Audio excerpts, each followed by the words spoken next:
Vermelho e atravessar o deserto, atravessar cordilheiras e ir para um novo lugar. A gota d'água foi o fato de que ele matou um feitor, um soldado egípcio. Né? Durante uma discussão, ele acabou matando esse feitor e, por medo da punição, que seria a morte, ele decidiu, então, de vez se mandar com os judeus.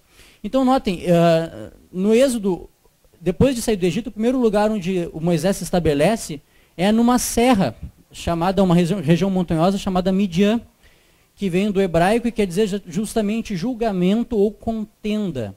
Então, existe essa mesma dinâmica. Por causa de uma contenda e de um iminente julgamento, tanto Moisés quanto José Arcádio têm que deixar o seu lugar original, precisam buscar uma nova terra e com isso levam um povo atrás de si. E vão iniciar uma nova nação.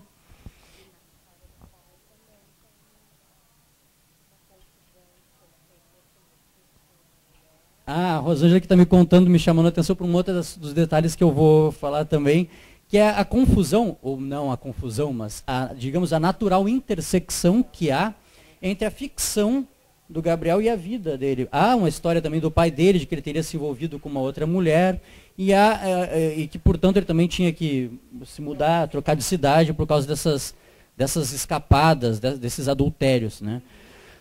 Mas também há um outro detalhe. O avô do Gabriel, que a Rosângela citou, o Nicolás Marques, que era esse veterano da guerra, ele também tinha matado um sujeito no conflito armado, e ele carregava isso como um grande peso nas costas dele.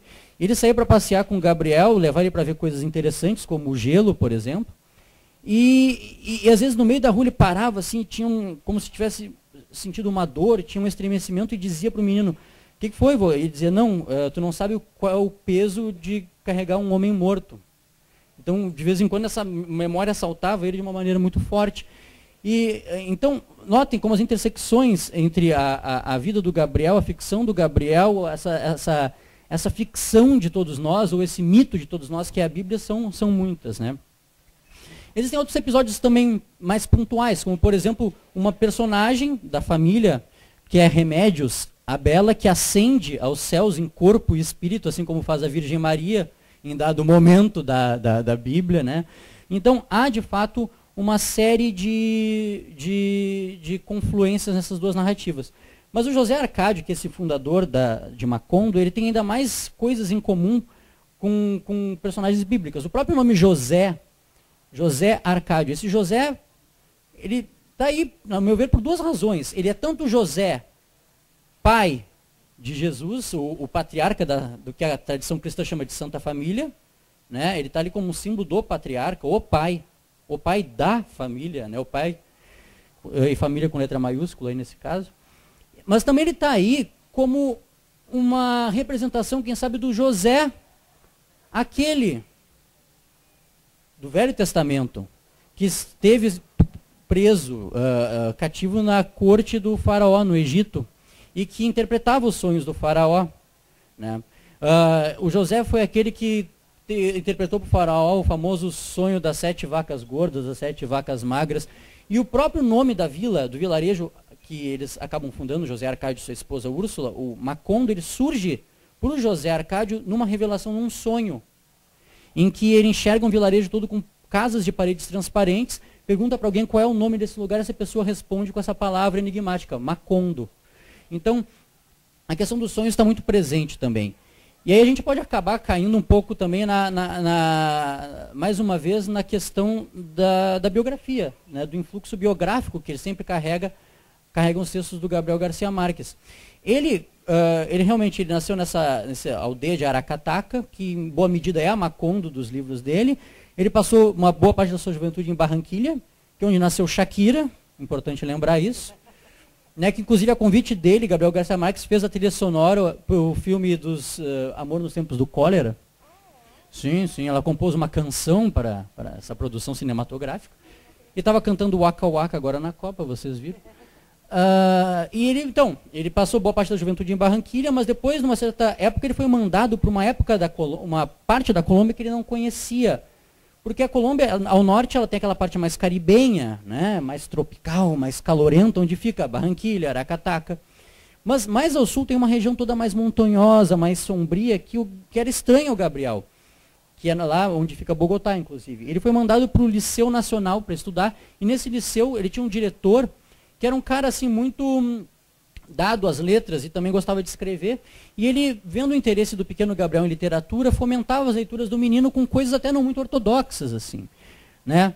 Ele dava para o jovem Gabriel ler a Interpretação dos Sonhos, isso na juventude foi uma influência muito forte, e as Centúrias de Nostradamus também, Mil e Uma Noites, Shakespeare, e claro, ele também introduziu o Gabriel a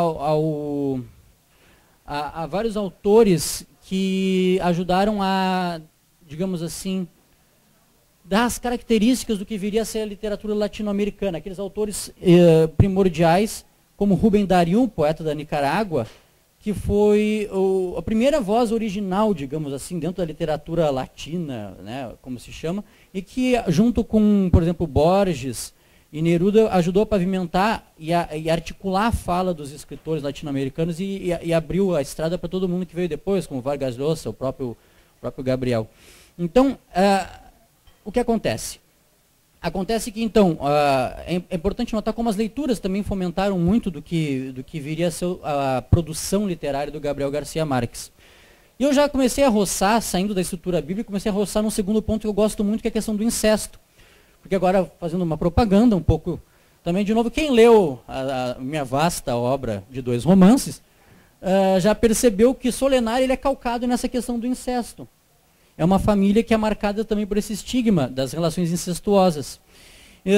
Então, é um tema que me diz muito, que eu gosto muito. E há, de fato, várias relações incestuosas nos 100 Anos de Solidão. Começa, claro, como eu já disse, com o patriarca José Arcádio e a Úrsula, que fundam Macondo, que são primos. Depois existe o filho deles, que é o José Arcádio também. Os nomes se repetem muito, ainda vou falar um pouco mais sobre isso.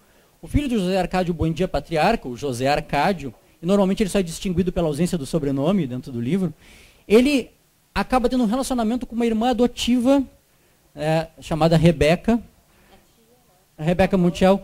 Também o irmão do José Arcádio, Aureliano, tem ele se namora da tia, também Amaranta, e por aí. Então vai toda uma relação de irmão com meio-irmão, de sobrinho com tia, de primos. Isso é uma constante, o tempo todo, até o final do livro. Inclusive, a última relação incestuosa que há no livro, a relação afetiva que há, é a da 6ª geração, já uma moça chamada Amaranta Úrsula, que já não é tão moça, porque ela, no final do livro, ela já está mais madura, com o Aureliano Babilônia, que é mais um dos tantos aurelianos que se mostram ao leitor através do livro. Por isso que, inclusive, é importante, quando você vai ler os 100 Anos de Solidão, ter isso aqui em mãos, uma árvore genealógica, né? Porque senão você certamente vai se perder. É batata. Porque os nomes são sempre José, Arcádio, Aureliano, Amaranta, Úrsula, Remédios e algumas combinações dessas coisas todas. E, de maneira geral, ainda já invocando um pouco a questão da transgeracionalidade, dá para te dizer que os José Arcádios, em geral, e os aurelianos, em geral, têm características em comum. Os José Arcádios todos são caras mais impulsivos, mais, digamos assim, impetuosos, né? Já os aurelianos são mais introspectivos, pensadores, analíticos, organizados. Então, essas características também são interessantes. Mas, de qualquer modo, então, quando estamos chegando lá no final das gerações da família Buendia e Guarã, há essa relação incestuosa da Amaranta Úrsula com o seu sobrinho, o Aureliano Babilônia. E aí tem mais uma coisa interessante. Esse Aureliano Babilônia é o sujeito